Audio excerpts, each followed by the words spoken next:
Continuamos então falando a respeito dos filhos, né? E o próximo assunto, a próxima ênfase que eu queria trazer é justamente sobre a relação entre os irmãos. Relacionamento entre os irmãos. Salmo 133, versículo 1, que nós conhecemos muito, já lemos, já decoramos, já cantamos, diz: como é bom e agradável viverem unidos os irmãos. E o Salmo continua dizendo que é nessa condição onde os irmãos estão unidos, ali Deus ordena a sua bênção, ali Deus ordena a vida. É interessante como a gente sempre pensa, pelo menos assim é comigo, não sei com vocês, mas a gente olha isso aqui e a gente pensa em primeiro lugar nos irmãos da igreja, certo? Não é assim? Mas já ocorreu para vocês que os irmãos da igreja só se chamam irmãos por causa dos irmãos da família? Não é verdade? Às vezes é mais fácil para nós nos darmos bem com irmãos da igreja do que com irmãos de sangue que moram na mesma casa, que foram criados juntamente conosco. Se nós temos toda essa alegria na vida do corpo de Cristo, né, de tantos irmãos, talvez seja a variedade aqui que nos ajuda, né? Irmão, a gente tem 1, 2, alguns têm 9, 10, mas aí quando chega nos 10 ou mais de 10 já é muito raro. Geralmente a gente tem menos irmãos, não dá para escolher muito. Aqui a gente pode escolher uma variedade de irmãos, de todos os tipos, gêneros, temperamentos, né? Com cabelo, sem cabelo, modelo aerodinâmico, modelo com mais arrasto. Tem uma variedade para todo mundo, com que quem quiser acha. Mas Deus colocou, para a maioria de nós, né? Estou olhando aqui para o meu querido Tonzinho, que não teve esse privilégio de ter irmãos porque é filho único, né? Mas a grande maioria de nós teve, né, privilégio de ter irmãos criados em casa. E por que às vezes as relações, nós só estamos falando isso hoje, parece que é chover no molhado, reforçar o óbvio, mas às vezes parece que nós somos mais descuidados na relação que nós temos com nossos irmãos dentro da casa onde nós somos criados, ou mesmo depois. Então eu estava falando aqui, né, sobre filhos, e me ocorreu o seguinte: nessa noite aqui, nem todos são pais e mães, mas absolutamente todos são filhos.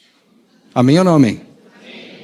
Amém. Né? É assim a coisa. Nem todos somos pais, mas todos nós somos filhos. E a grande maioria de nós temos irmãos, né? E às vezes nos parece mais fácil o relacionamento com os irmãos na igreja do que os irmãos mesmo dentro da mesma família, irmãos de sangue. E mesmo nós que já somos adultos, já temos a nossa própria família, né? Nós ainda continuamos com algumas coisas que Deus tem expectativa, que nós tenhamos um bom relacionamento com os nossos irmãos. A boa relação entre os irmãos dentro de uma casa, dentro de uma família, é algo que contribui em muito para que Jesus se sinta à vontade dentro daquela família. Contribui muito para que haja paz, para que haja alegria, para que haja tranquilidade. Contribui muito para que o Senhor seja glorificado. Então nós precisamos saber que se de alguma maneira a gente não tem prestado muita atenção nisso, nós devemos prestar muita atenção no relacionamento, na qualidade de relacionamento que nós temos com nossos irmãos dentro da família. Foi falado bastante nos pais, mas temos também essa questão dos irmãos. Eu lembro de um texto que li há muitos anos atrás, escrito por uma irmã americana chamada Melody Green. Ela e o marido tinham um ministério de ensino da palavra que impactou a vida de muitos jovens e adolescentes nos Estados Unidos no começo da década de 80. E um dia ela recebeu uma carta de uma mãe muito chateada, pedindo ajuda, falando sobre uma filha que ela tinha em casa, uma jovem. E ela dizia assim, que essa jovem, todos na igreja tinham um excelente testemunho dessa jovem. Todos viam ela como um exemplo. E ela se desdobrava em cuidados e cuidava dos filhos de alguns irmãos, né? Fazia aquele trabalho de babá, babysitting, né? Ia na casa dos irmãos, cuidava. Tinha assim uma excelente testemunho. Tanto é que ela dizia na carta: eu não posso desabafar com ninguém aqui na igreja, porque se eu falar qualquer coisa, a pessoa vai virar para mim e vai dizer assim: tu está reclamando da filha que tu tem? Tua filha é uma bênção. E era mesmo. Só que ela não era uma bênção por inteiro, porque tudo aquilo que ela fazia para fora, ela não caprichava para fazer dentro. Ela cuidava com muita disposição, ela cuidava dos filhos dos irmãos, que eram irmãos dela no Senhor. Mas a filhinha, a irmãzinha dela, filha da mesma mãe, em casa, ela só cuidava se a mãe pagasse R$10, né, Thelma? Era só na base de R$10 que ela cuidava, ela não se dispunha a cuidar. E assim também não cuidava da casa, não caprichava muito. O pai dessa moça, né, irmão dessa mulher que escreveu pedindo ajuda, era incrédulo. E a filha não sentia que deveria obedecer ao pai, porque o pai era incrédulo. Nós vamos ver alguma coisa sobre isso mais adiante. Enfim, havia um testemunho e uma história que mostrava o quê? Que aquela moça, ela cuidava muito em glorificar o Senhor em todos os relacionamentos que ela tinha, da porta de casa para fora. Mas não era cuidadosa dentro da sua própria casa. Será que o Senhor se agrada disso? Aí depois, essa irmã que recebeu a cartinha, escreveu uma carta de volta e depois transformou essa carta num artigo que ela publicou na revista para que pudesse ser lido por todos os jovens, porque certamente ajudou a muitos. Nós precisamos cuidar do nosso testemunho, porque realmente o Senhor é glorificado quando nós damos o testemunho no que talvez seja para muitos o campo de batalha, vamos colocar assim, mais difícil, que é dentro da própria família. Com aquelas pessoas que nos conhecem mais, que nos conhecem melhor, que conhecem nossas virtudes, conhecem nossos defeitos e estão convivendo com eles todos os dias. Vamos colocar em evidência, pode passar o slide, por favor, Pablo.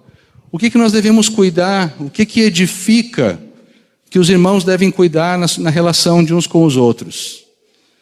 Cultivar a amizade, um tratamento afetuoso, a confiança mútua. Às vezes existe uma diferença de idade muito grande e essa amizade, essa parceria, essa confiança mútua principalmente, tem que esperar bastante até que as idades não fiquem muito diferentes. Mas de qualquer maneira, isso é algo que precisa ser investido, é algo que precisa ser feito. O Espírito Santo, através daquilo que Deus formou, tão especial que é a família, ele vai cooperar para que haja. Mas muitas vezes isso não ocorre de maneira automática. É preciso de um investimento da nossa parte. É preciso de um investimento de abrir o coração, de se aproximar, de chegar até o outro. Especialmente com essa questão do tratamento afetuoso. Infelizmente, parece que nós nos sentimos mais à vontade para tratar de qualquer maneira aquelas pessoas que nos são mais próximas, especialmente os familiares. Eu não sei por que isso acontece, eu não sei qual é o programinha que roda aqui na nossa cabeça, que nos faz concluir que eu posso tratar o meu irmão, minha irmã de qualquer jeito, porque ele vai continuar sendo meu irmão, ele não tem opção de deixar de ser, né? Algum irmão que fica chateado comigo pode até mudar de igreja, mas o irmão lá da casa não pode mudar de casa, ele está preso comigo, né?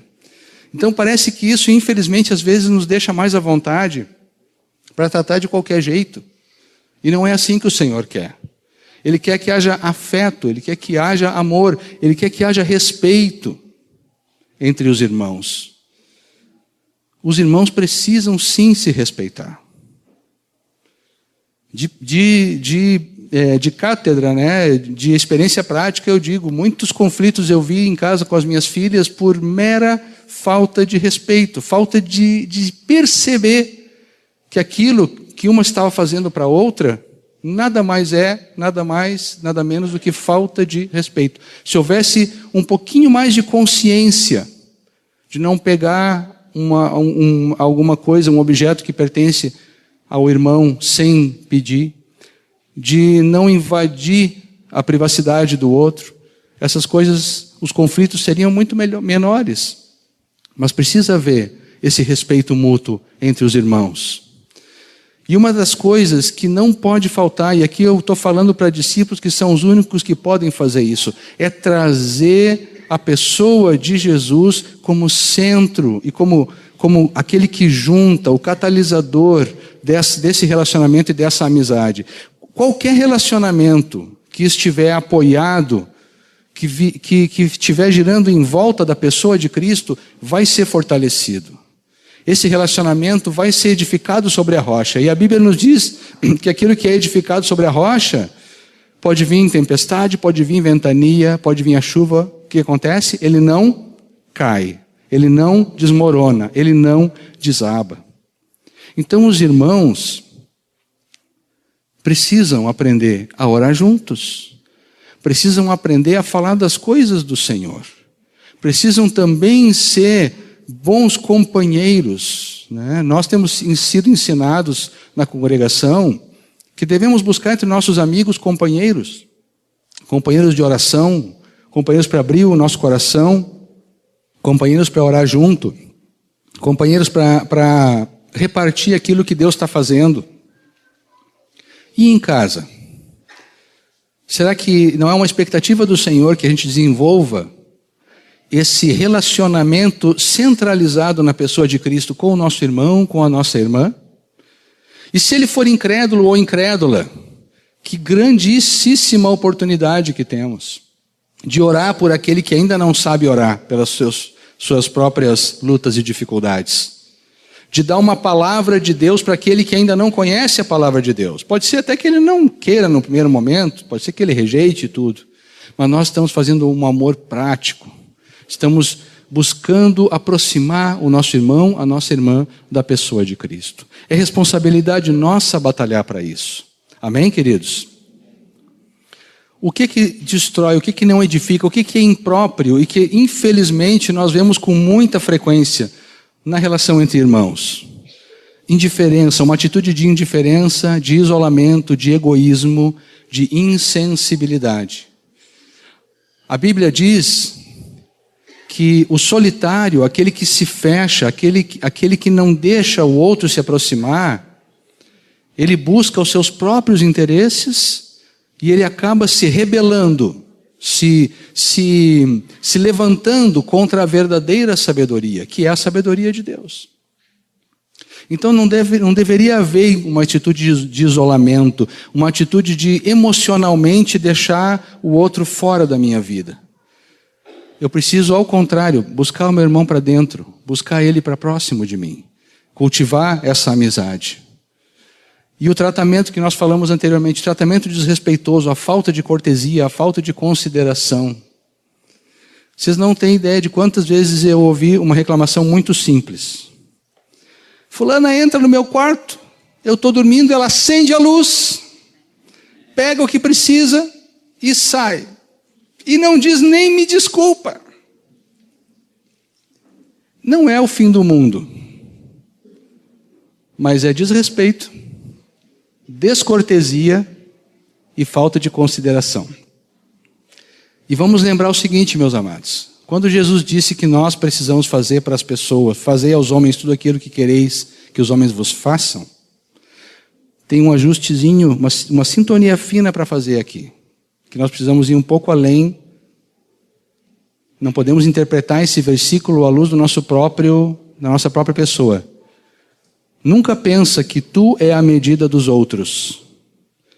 Porque pode muito bem ser que este irmão ou irmã que entra no quarto do outro irmão, né, e acende a luz, e pega as coisas, e sai, e apaga, quando o pai vai falar com ele, vai dizer, fulano, olha só o que está fazendo. Eu digo, mas qual é o problema?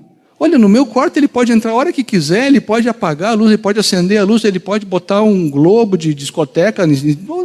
Para mim, não me atrapalha em nada, eu sigo dormindo. Mas será que eu sou a medida do outro? Será que só porque algo a mim não me afeta, eu posso julgar que eu posso fazer com os outros sem me preocupar se afeta a eles ou não? Será que foi isso que Jesus quis dizer? Façam para os outros o que vocês querem que façam para vocês, não façam para os outros o que vocês não querem que façam para vocês. Não é matemática, é amor. E o amor não busca seus próprios interesses, ele busca os interesses de outrem. Então vamos afinar aí o nosso amor, o nosso relacionamento para tirar Permita que o Espírito Santo te mostre. Eu tenho absoluta certeza de que, na grande maioria dos casos, quando há desrespeito, falta de cortesia, falta de consideração, ou mesmo quando há indiferença, muitas vezes aquele que está praticando esses erros, certamente não está fazendo aquilo por gosto, não está fazendo aquilo intencionalmente. Tem razão, mas vai preso igual. Porque o dano se faz da mesma forma. Aquele que está sendo desrespeitoso, descortês, está desconsiderando o seu irmão, embora não o faça intencionalmente, está falhando em buscar saber como é que o outro está recebendo e se adaptar a isso. Até porque todo irmão, toda irmã, um dia vai querer receber de Deus um esposo, uma esposa, e se não aprender isso aqui em casa, meu amado, minha amada, vai aprender na marra. E que bom quando aprende. Porque muita gente patina em coisas assim, aparentemente primárias. Patina anos e anos e anos e anos e anos e os conflitos crescem. Agarrem com as duas mãos essa chance que o Senhor está dando de que vocês, de que todos nós aprendamos lições preciosíssimas dessa fraternidade, desse amor fraternal que o Senhor nos deu e que, sem dúvida nenhuma, deve ter como modelo o relacionamento dos filhos que são irmãos, que são irmãs dentro da casa dos pais. Amém? Aleluia. Próximo item bastante prático. Relação dos filhos com pais incrédulos. Esse assunto aqui eu acho até que já foi abordado outras vezes aqui. O Ottokar me parece que falou sobre isso. Então eu gostaria só de relembrar duas coisas, pontos muito importantes, que devem ficar absolutamente claros. Para todo aquele que é discípulo, cujos pais não são convertidos, um pai ou ambos os pais não são convertidos, duas coisas muito importantes que eu quero deixar hoje salientadas. Primeiro, a sujeição devida aos pais não dependem do fato de eles serem ou não convertidos. A sujeição que nós devemos ao pai e à mãe, mas principalmente ao pai como cabeça, depende do fato de que Deus colocou essa autoridade sobre ele. E ele tem essa autoridade porque ele é pai. Ponto. Não é porque ele é pai convertido, é só porque ele é pai. Está ligado à paternidade. São coisas que foram estabelecidas lá na criação, amados. São coisas que não mudam com a circunstância onde a família está. O pai tem autoridade porque ele é pai. O que significa, então? Que o filho deve aos seus pais essa sujeição, essa honra, como foi falado também, o Telmo falou muito, e nós vamos falar sobre isso melhor no próximo item aqui. Aí, alguns filhos, alguns jovens dizem assim, mas eu não obedeço meu pai, porque de vez em quando ele dá umas ordens e não é de Deus o que ele fala. Ele nem conhece a Deus, na verdade, né? Tudo que ele fala não é de Deus, né? Cuidado. Muito cuidado. O que está por trás, na maioria das vezes? Na maioria não, perdão, não vou ser assim tão pessimista, né? Muitas vezes. O que está por trás deste zelo? Importa mais obedecer a Deus do que aos homens. Meu pai não conhece a Deus, tudo que ele fala não é de Deus, e eu não obedeço nada do que ele fala, porque eu sou um guri de Deus. Cuidado. O que está por detrás disso aí? Rebelião, disfarçada, em zelo. Mas o meu pai disse assim que eu não posso chegar em casa tarde depois do culto, mas o que ele não sabe é que aqueles jovens cheios do Espírito Santo, eles saem do culto cheios do Espírito Santo e eles vão lá para a praça de alimentação do Bourbon cheio do Espírito Santo e ali eles ficam até a 1 cheio do Espírito Santo. E como é que eu não vou estar lá no meio cheio do Espírito Santo? Esse pai não sabe o que está dizendo, então eu não obedeço. Cuidado. Todo discípulo que sabe que tem que estar submisso às autoridades, ele sabe também que vai até o ponto onde a ordem da autoridade contradiz a palavra de Deus. Contradiz. Quando a ordem da autoridade manda pecar, então o discípulo não obedece. Não é o caso desse exemplo que eu inventei aqui agora, nessa hora. Não é o caso. Deixar de ir no Bourbon não é pecado. Mas é certamente um sacrifício para aquele jovenzinho que quer estar lá onde as irmãs estão. Porque ele quer casar, ele está olhando. Está orando e está olhando os campos. E está semeando. Então, na verdade, ele não quer abrir mão disso. Esta é a real motivação. Sabe, meus amados, quando o Telmo falou a historinha, eu já tinha ouvido essa história há muito tempo atrás, do menino, né? Que os pais deram uma ordem, forçaram ele a ficar sentado, e ele disse assim, tá bom, eu sento, mas por dentro eu estou em pé.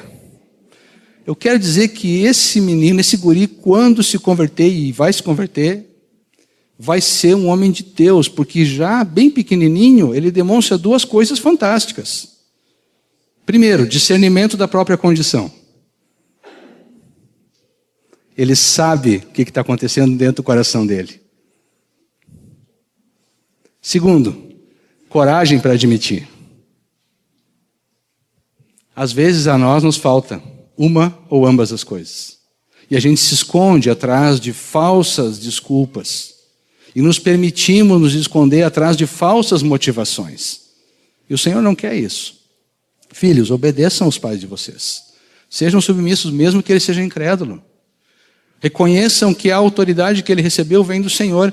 E eu sei que isso às vezes é muito difícil. O Telmo deu o exemplo aí de pais que têm um comportamento às vezes até abusivo, são violentos, são caprichosos. Não caprichoso no sentido da louça limpa, né? Mas é que são cheios de manias. São cheios de caprichos. Não deixam porque não deixam. Não, hoje tu não vai sair de casa. Por quê, pai? Porque eu não quero. Porque eu quero te ver sentado ali. Tá bom para ti? E aí o filho fica assim. Mas façam o que vocês vão fazer pelo Senhor. Não é nem primeiramente por eles. Façam pelo Senhor. E deixem o Espírito Santo à vontade para trabalhar na vida dos pais. Amém ou não amém? Amém. Isso é a palavra de Deus para todos nós. Segundo ponto, por favor, Pablo. O testemunho de vida fala muito mais alto do que as nossas palavras. Tá? Eu recebi assim de uma citação da estação, não sei se ela é real, mas o testemunho, a pregação sussurra, as palavras sussurram, o testemunho grita. Teria sido uma expressão que foi falada há muito tempo por homens piedosos e ela é verdadeira na prática. Eu quando me converti muito jovem, aos 16 anos, eu deixei os meus pais tontos. Eu os tonteei, como diz o gaúcho. De tanto que eu falei, e insisti, e convidava para vir na igreja, E como o meu comportamento mudou muito rapidamente, eles estranharam. E hoje, sendo pai, me colocando no lugar deles, eu ia também estranhar muito. Porque os amigos que eu tinha, eu deixei de ter de uma hora para outra. Os lugares que eu frequentava, deixei de frequentar. Algumas coisas que eu fazia, deixei de fazer. Interesses que eu tinha, deixei de ter. E comecei a me interessar por outras coisas. Basicamente, uma só, que era Jesus. Traduzido na minha frequência, na minha comunhão com a igreja, com os irmãos. Então, meus pais ficaram realmente assim, sem saber o que estava acontecendo. E eu falei, gente, como eu falei. E não produziu nada assim. E quanto mais eu falava, mais angustiado eu ficava. Porque eu pensava assim, meus pais não têm o Senhor. E agora que eu conheci Jesus, eu quero que eles conheçam. Pela misericórdia de Deus, eles vieram a se converter. Acho que apesar de mim, né? Dá para dizer. Mas às vezes nós realmente, por causa desse amor que nós temos pelo Senhor e pelos nossos pais, pelos nossos familiares, nós queremos falar para eles tudo aquilo que para nós hoje é tão claro e que a gente não enxergava. Quando a gente se converte, irmãos, é como se alguém tivesse acendido a luz e a gente descobriu, mas eu vivi a minha vida toda no escuro e eu não enxergava nada. Só agora que eu estou enxergando. Aí tu olha para o lado e vê que teus pais continuam vivendo no escuro. E tu quer acender a luz para eles, mas nós não podemos acender a luz. É só o Espírito Santo que pode. Então a gente começa a tentar falar. E geralmente não é a maneira certa. Agora, a mudança de atitude, uma conduta de sujeição aos pais, de respeito e de honra, essas atitudes que manifestam junto aos pais, não primeiramente a pregação, mas primeiramente o caráter de Cristo, contra isso ninguém tem defesa, amados. Ninguém. E quando uma pessoa muito próxima de nós muda radicalmente, talvez aqui muitos vão identificar o que eu estou falando, porque já se viram nessa situação. Quando alguém muito próximo de nós muda radicalmente, a nossa primeira tendência é desconfiar. Nossa primeira tendência é pensar, mas isso é um fogo de palha, eu conheço o Volney, logo ele vai voltar a fazer as mesmas coisas e tudo. Isso não dura. Isso não dura. Amados, uma outra característica a respeito da eficácia do testemunho é que ele se estabelece com o tempo. Não há como apressar estas coisas. Quando um filho dentro da casa dos seus pais, sendo um dos pais ou ambos incrédulos, começa a se comprometer em viver o desafio de obedecer a Cristo na sua posição de filho, os seus pais vão ficar sendo tocados pelo Espírito Santo, eles vão ficar se perguntando, mas que poder é esse? Eu imagino, também voltando ao exemplo que o Telmo deu, dessa irmãzinha, né, cuja mãe se converteu quando ela começou a lavar louça em casa e cuidar do seu próprio quarto, essa mãe deve ter pensado assim, isso é sério. Se um poder neste universo conseguiu fazer minha filha lavar louça sem reclamar, Deus existe. Algo tão simples, não? Algo tão simples.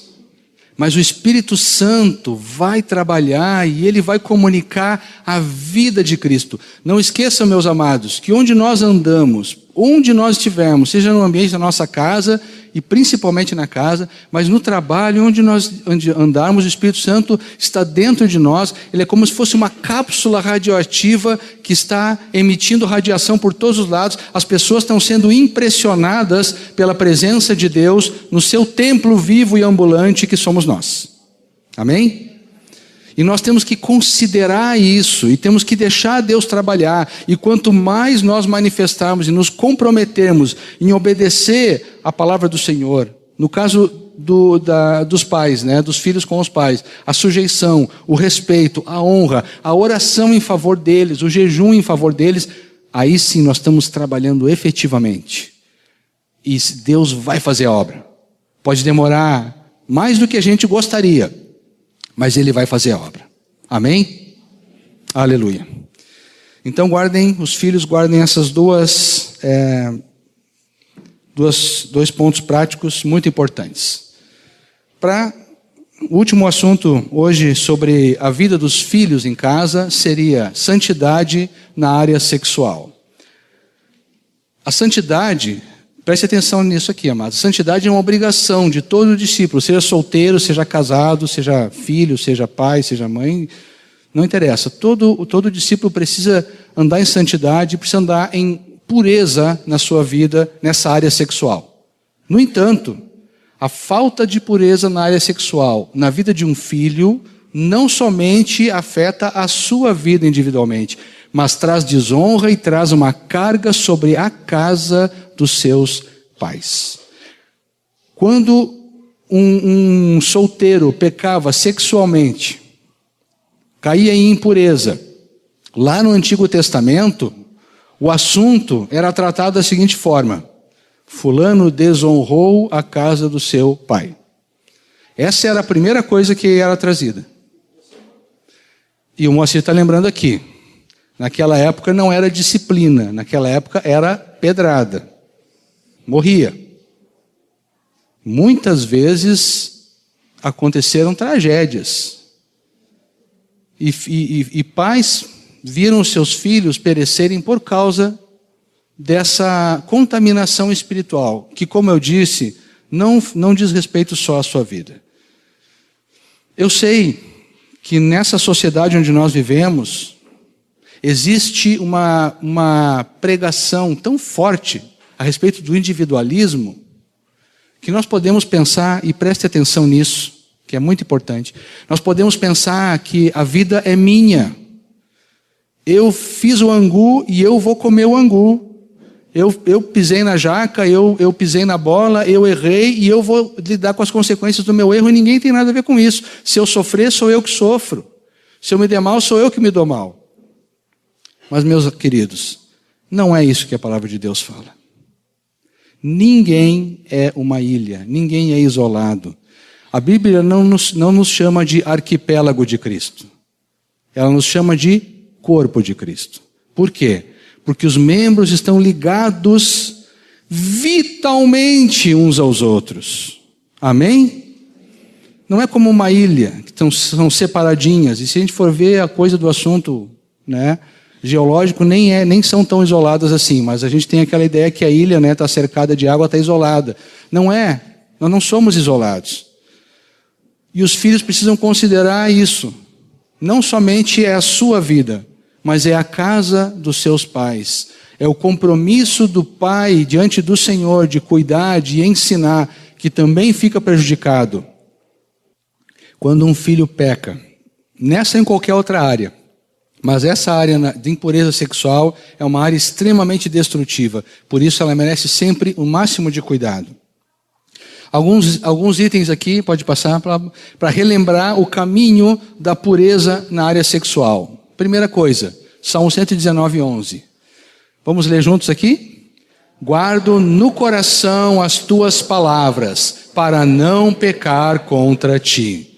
Desnecessário dizer que esses itens aqui servem não só para os filhos, servem para todos, né? Para todos nós. Estar cheio da palavra significa que vai haver menos espaço para o pecado nas nossas vidas. Isso aí é um princípio aplicável em todas as coisas. Se nós queremos vencer, se algum jovem está lutando contra a impureza, e nesses dias, realmente, o ataque é cerrado, é muito grande. Então, se algum jovem está lutando contra a impureza, faça o seguinte, se encha do antídoto, que é a palavra de Deus.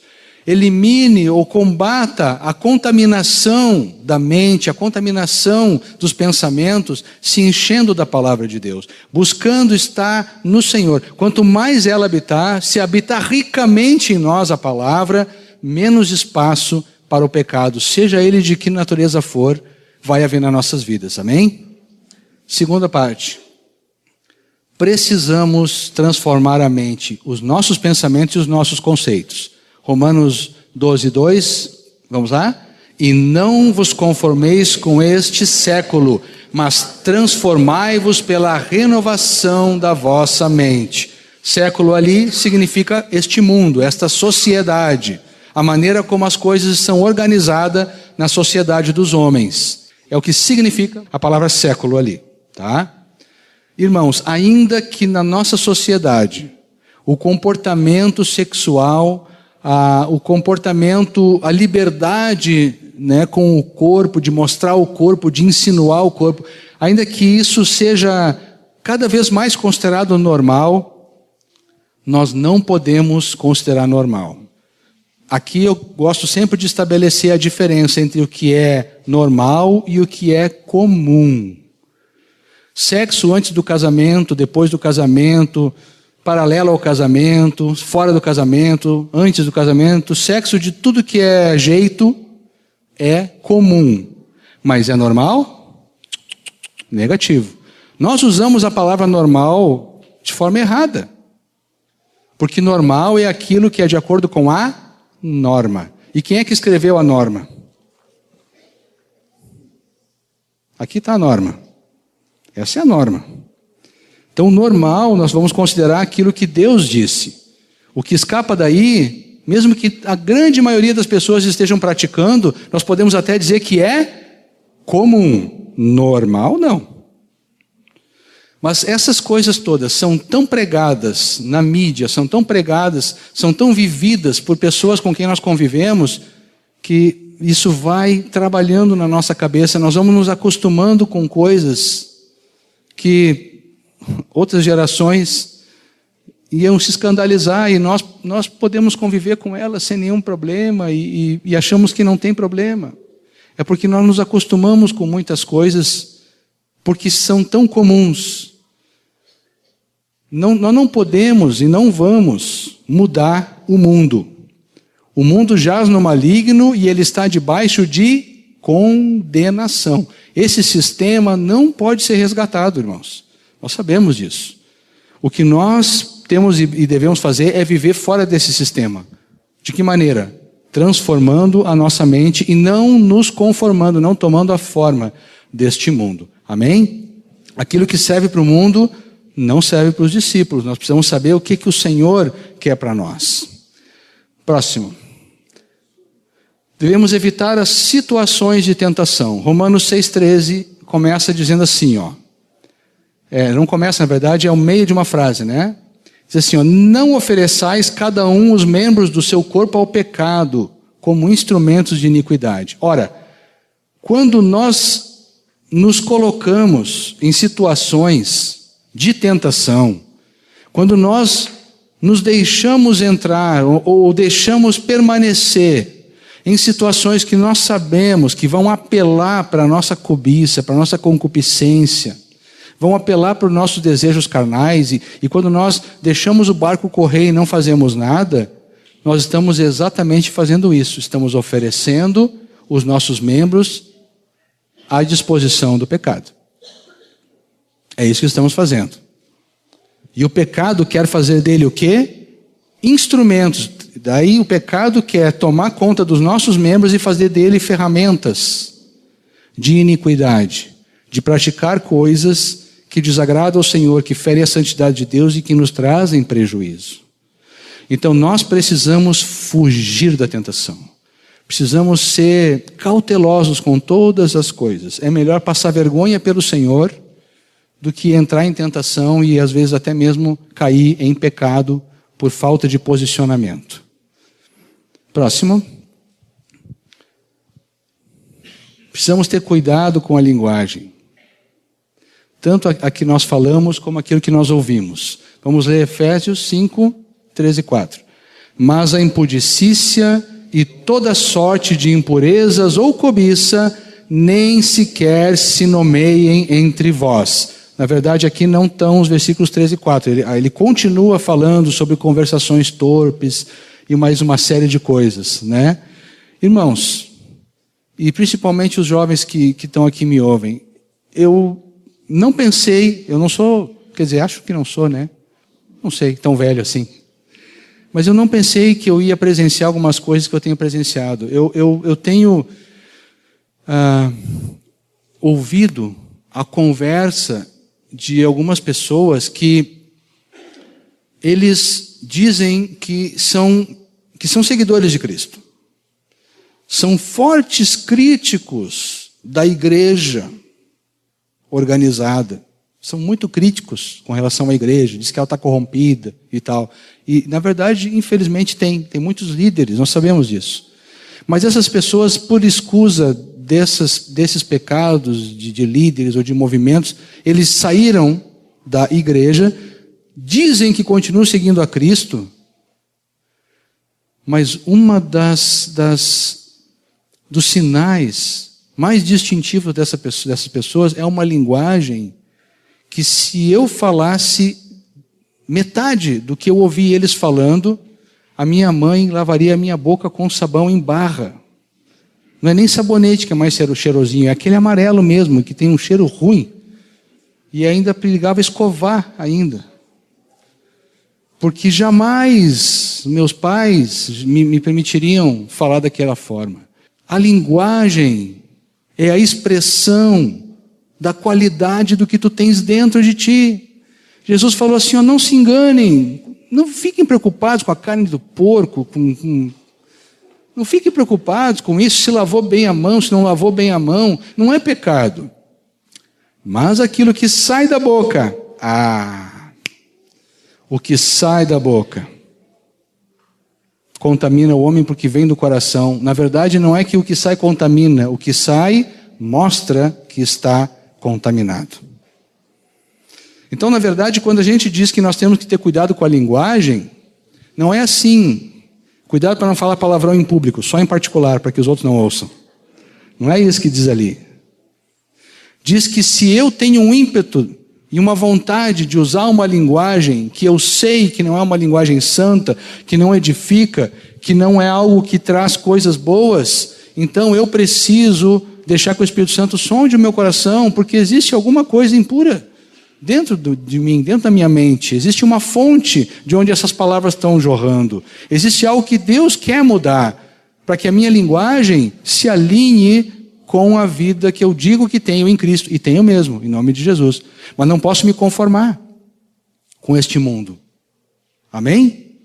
Então precisamos ter cuidado, não só com aquilo que a gente fala, mas também com o que a gente ouve. E ali, o texto de Mateus 5:28, né? Vamos ler juntos? Eu, porém, vos digo, qualquer que olhar para uma mulher com intenção impura, no coração já adulterou com ela. Tem outros textos que diz que nós não devemos colocar diante dos nossos olhos coisas amaldiçoadas, coisas que Deus declarou que não são abençoadas, que são amaldiçoadas, coisas do mal. Por quê? Porque nós podemos nos tornar amaldiçoados semelhante a estas coisas. Por quê? Porque tudo aquilo que entra pelo nosso ouvido, tudo aquilo que entra pelos nossos olhos, causa uma impressão na nossa mente. E isso é inevitável. Uma vez que entrou, não tem como apagar. Uma vez que entrou, não tem como apagar. Nós vamos ficar com aquele negócio circulando aqui dentro. Vamos pedir misericórdia para o Senhor, né? E de repente, até com o tempo, o Senhor nos dá a graça para esquecer. Mas por que que eu vou me descuidar e por que que eu vou me expor a ouvir ou a ver coisas que vão me contaminar, se eu sei que aquilo vai ser um tropeço para mim? Não vou fazer isso, em nome de Jesus. Amém? Mais uma, compartilhar as tentações e confessar os pecados. Tiago 5,18. Confessai, vamos juntos. Confessai, pois, os vossos pecados uns aos outros, e orai uns pelos outros para serdes curados. Se nós estamos debaixo de tentação, nós podemos ser fortalecidos em oração e incentivo, seja pelo nosso discipulador, seja pelos nossos companheiros, pelos nossos amigos, quando nós pedimos ajuda. E se nós eventualmente chegarmos a cair e praticar o pecado, a confissão libera a nossa consciência, nos fortalece e nos põe em pé para nós continuarmos caminhando em santidade. Amém? Então, praticar entre nós essa abertura, praticar essa liberdade de não andar sozinho, mas abrir as nossas dificuldades. E se nós, inclusive, fizermos a primeira coisa, né, de repartirmos nossas dificuldades e tentações, o Senhor vai nos livrar de chegar a pecar, porque nós vamos ser fortalecidos. Só no falar, nós já vamos nos sentir melhor, nossos irmãos vão orar por nós, vão nos ajudar, e nós vamos poder caminhar, continuar caminhando em santidade e glorificar o Senhor. Os jovens, os filhos que estão ainda nas casas dos seus pais, vão poder honrar a casa dos seus pais, manter a sua santidade pessoal, manter a santidade da sua casa e lançar fundamentos firmes para quando Deus der para cada um a sua própria família. Aleluia! Vamos orar, queridos, dar graça ao Senhor. Obrigado, Senhor Jesus, pela riqueza que a Tua palavra tem. Obrigado porque ela é tremendamente prática. E hoje nós recebemos ensino tão precioso, Senhor, que nós pedimos agora graça e poder do Espírito Santo para colocar em prática. Ajuda-nos a olhar de frente, Senhor. Se alguma dessas áreas é uma área onde nós estamos em falta, ajuda-nos a olhar de frente, admitir e pela Tua graça mudar. Tu és a esperança da glória, Tu em nós, a esperança da glória.